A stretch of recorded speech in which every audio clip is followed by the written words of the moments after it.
Welcome to Nasdaq Trade Talks. I'm Jill Malandrino, global markets reporter at Nasdaq. Joining us for this segment, we have Sui Chung. He's the CFO of cfBenchmarks, a cryptocurrency benchmarks administrator. Sui, it's great to have you with us. Welcome to Trade Talks. Thank you very much for having me, Jill. It's a pleasure to join you from London. All right, thank you. And tell us about cfBenchmarks and where you fit in the crypto ecosystem. Yeah, so we provide cryptocurrency index pricing regulated by the FCA here in the UK. So we operate much like major index providers like Nasdaq, indeed, and MSCI and S&P, but we purely do so for the cryptocurrency asset class. Let's discuss ETF performance and specifically how it relates to Bitcoin price. Yeah, it's been a very exciting couple of weeks since the launch of BITO in the US, and since then, Valkyrie and VanEck have gone to market, and they have.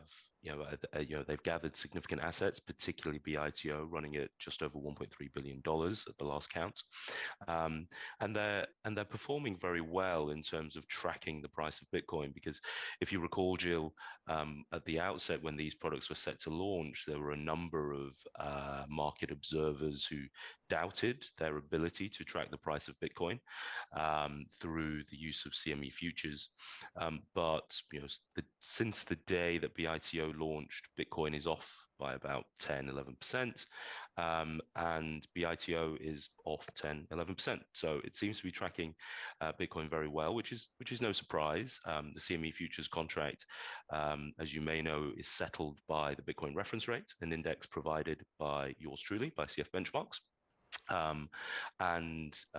The way that we calculate that index, drawing from the most liquid spot exchanges in the cryptocurrency space and applying our tried and trusted methods that we have been doing since 2016, ensures that the futures do track the spot market very well. They have always tracked it very closely, and the ProShares team behind BITO, have a lot of experience, a long history of futures-based ETFs. So the fact you put those two together and you get an ETF that tracks the Bitcoin price is no surprise to us.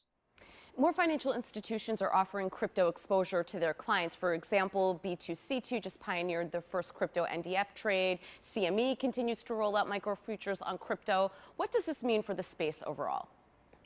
I think it's very exciting for the cryptocurrency space. The B2C2 NDF, again, an NDF that settles to the Bitcoin reference rate, our very own Bitcoin reference rate. That really opens up the trading of crypto exposure amongst institutions that can't hold physical Bitcoin, such as US banks, chartered banks in the US, and that means a lot more liquidity, and it means a lot more, opens up a whole new vista of opportunity for institutions to offer crypto-related financial products, be they structured products, be they plain vanilla exposure, different fund vehicles. So really, it's a cornucopia of products that are likely to be made available to consumers and investors all around the world, and in particular the US, where until the Bitcoin ETF, there were very few managed product avenues, satisfactory managed product avenues out there.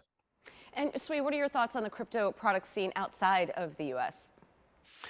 I think it's very exciting in in different parts of the world. You see Brazil, where crypto, there's a number of crypto ETFs from Hashdex, from QR Asset, Canada as well, and I think the next jurisdiction to join that list will be Australia.